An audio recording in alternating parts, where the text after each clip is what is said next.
ام زیاتر لسر وی پرسه ده پراو واستن به میوانداریا دکتر کوونت شروانی پسپور بوار انرژی دکتر کوونت دم باش و سپاس بو آماده بوناوه جداهیه کام مازن هیا بودجه کام مازن دهاته که کم دکه کو دهاته که کم جنفته ام بحث دکن ام سر راد واستن گلو اف کم بونه و دبودجه کام مازن مهایی ده هنچاوا تخمین دکن تندرسته با آبوریه که وها که هری زیده پشتا خوب نفته جگریده ده سلااوڕێزم بۆ کەناڵی کوردستان بیچار و بینەرانی عزیز و سپاس بۆم دەرفەتە ئەوەی سەرنج ڕاکێشە لە بودجەی عێراق بۆ ساڵی 2023 کە بریتە لە 152 میلیارد دۆلار کەچی داهاتەکە تەنها 103 میلیارە واتە لە هەمان بودجە ساڵانە 49 میلیارد دۆلار کورتێنانی هەیە ئەوەش نزیکەی 180 بودجەکەیە ئەمەش طبعاً وەزعەتی باش نییە لایانی ئابووری بەڵام خۆشبەختانە لە سەرەتای ساڵەوە ئەو نرخی کە تەقدیر کرابوو لە بودجە کە 70 دلار بۆ هەر بەرمیلک ئێستا هیچ کاتێک لە بیدایەتی ساڵەوە کەمتر نەبووە لەو بۆرە بەڵکو زۆر زیاتر بووە بۆیە داهاتەکە زیاتر بووە ووا دەکاتن کورتێنانی بودجە تۆزێک کەمتر بی طبعاً ئەگەر هاتوو لە سەرەتای ساڵەوە تا کۆتای ئەم ساڵەوە نرخی نەوت بگەیشت بە 110 دلار و ڕۆژانە 3 میلیۆن و 500 میلیۆن بەرمیل هەناردە بکابە ئەو کاتە هیچ کورتێنانی بودجە نەدەبوو بەڵام ئەو نرخە جار ئێستا لە بازارەکان جیهان نەگەیشتە ئەو ڕادەیە بله دکتۆر هەن vê kêmbûnê bû çi vedgerînin dikar ta nefteya ya Iraqê de ku Rûdaya dahata wê ew qas kêm bûye li gel sala 2022 خۆی بازارەکانی جیهان گۆڕا ئێستا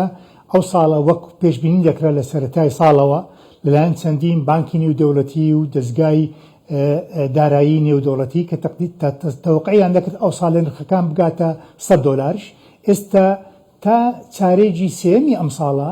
نرخی نەوت نزیکەی 125 زیادەی کردووە واتە ئەو سێ مانگەی داهاتووش ڕەنگە بگاتە ڕۆخی 100 دلار یاخود 100 دلاریش تێپەڕبی ئەمەش هەمووی بە قازانجە بۆ عێراق چونکە باسمان کرد کورتێنانێک هەیە لە بودجە ئەگەر نرخەکان بەو ڕادەیە بەردەوام تا کۆتایی ساڵ ڕەنگە 7 میلیارد دلار زیاد داهاتبی واتە دکتۆر بۆ ساڵا 2024 49 میلیۆن دلار دەبتە 40 میلیۆن بۆ ساڵا 2024 2025 جێژی سەلامەت دەبەک و بودجەیەک پەسەند کردە بۆ 3 ساڵان نە بەس ئەف ساڵەدا ڕاستە بەڵام ئەوی پێشبین دەکرێت نرخەکان تەنها بۆ ئەو ساڵە ڕەنگە بگاتە نزیکەی 100 دلار و ساڵی داهاتوو ئەوەی جێر سەرنگ ڕاکێشە ڕێکخراوی ئۆپیک پلاس بڕیاری داوە لە ئێستاوە بۆ ساڵی داهاتوو بەردەوام بی لە کەمکردنەوەی هەناردەکردنەوت بە بڕی 1 ملیۆن و 200 بەرمیلی تر جگە لەو تەخفیزاتی کە کرا ئەو ساڵە واتە دەبتە ڕێگرێک لە دابەزاندنی نرخەکان لەو بڕێ کە ئێستا هەیە بله دکتۆر تا بەحسا هەناتنا نەفتê kir Iraqê 400,000 bermîlên herêma Kurdistanê ku naşîne ji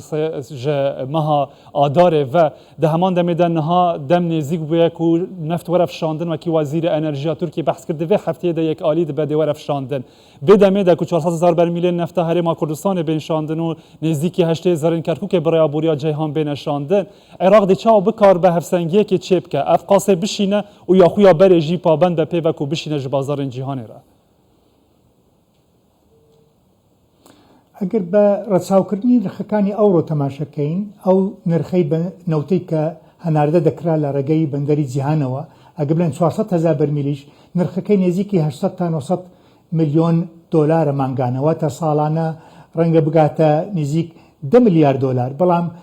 جێی داخە لەو 6 مانگەی کە هەناردەکردنی نەوت وەستاوە ئێستا نزیکەی 5 میلیارد دۆلار فەوتاوە لە دەستی ئابووری عێراق چووە واتە زیان گەیشتۆ بەو بڕێ بەڵام خۆش ئەمە گەشتبینین ئەگەر ڕێککەوتن کرا نێوان عێراق و تورکیا لەسەر دووبارە هەنارکردنەوت ئەو بڕە پارەیە دووبارە دەکەوتە سەر ئابووری عێراق و کورتێنانی بۆ بودجەکە کەمتر دەبێتەوە دکتۆر هەوڵێن عێراق و هەرێما کوردستانی خورد بوونە divê dawiyê de ji bo ku Iraq bibe xwediya yasa neft û gaza xwe tu divê baweriyê de em bikarbîn di demên pêş de di demekan nêzik de ev hewle ser bigirin û عێراق ببە خوادی یا vê yasayê؟ خۆی تۆزێ بۆ چوونی جیاواز هەیە نێوان حکوومەتی فدرال و حکوومەتی هەرێمی کوردستان. ئەو ڕەشنووسەی کە ئامادەکراوە لایەن وەزارەتی نەوتی عێراق زیاتر بەلایەن مەرکەزیەت دەچی، کەسی بۆ چوونی هەرێمی کوردستان لەسەر بنەمای مادەکانی دەستور بەرەو سیستەمی فیدرالی دەچێتەوە. هەروەها وەک باستان کرد لە راپۆرتەکەتان مادەچ هەیە بە سەریحی باز دەکە، مادەی 112 لە دەستوری عێراق کە ڕێگە دەدا هاوبەشی هەبی، واتە شەراکەت هەبی نێوان هەرێمەکان و پارێزگەکانی بەرهەمهێنەری نەوت لەگەل حکوومەتی ئیتحادی، واتە ئەبێ دەرفەت هەبی لە سەرجەم برگەکانی پیشسازی نەوت، هەروە لە دانانی استراتیجی و سیاسەتەکان ئەبێ هەموو بەشدار بن. ئەم بۆ چوونی هەرێم بەو شکلەیە، بەڵام ئەو ڕەشنووسەیە کە ئامادە کرایە لەلایەن وەزارەتی نەوتی عێراقەوە زیاتر بەلایەن مەرکەزیەت دەڕوا. پێم باشە ئەگەر ڕەچاوی برگەکانی دەستور بکرێ هیچ کێشە نامینێ نێوان هەردوو لایەن و زیاتر خزمەت دەگەینی بە ئابووری عێراق و دارایی عێراقش. بله دکتور از وگر مدرسر شاندنا نفت هرما کردستان بو بازار جهانی برای بندر جیهان دمک نفت راوستیه بشک جبیل نفت جکار راوستانه بشک جی برهم آنی نخوا کم کرنه دوی دما دا کو نزدیک ویا شاندنا نفت وک ما آماجه پیکر وک او داخیانین کوهنه نها دوی آماده کاریان ده پیوسته چه بیت کرنج بوکو به تمامی اف بیر نفت آماده بن به گور اشیان اخوا نفت دابین بکنو بشینن.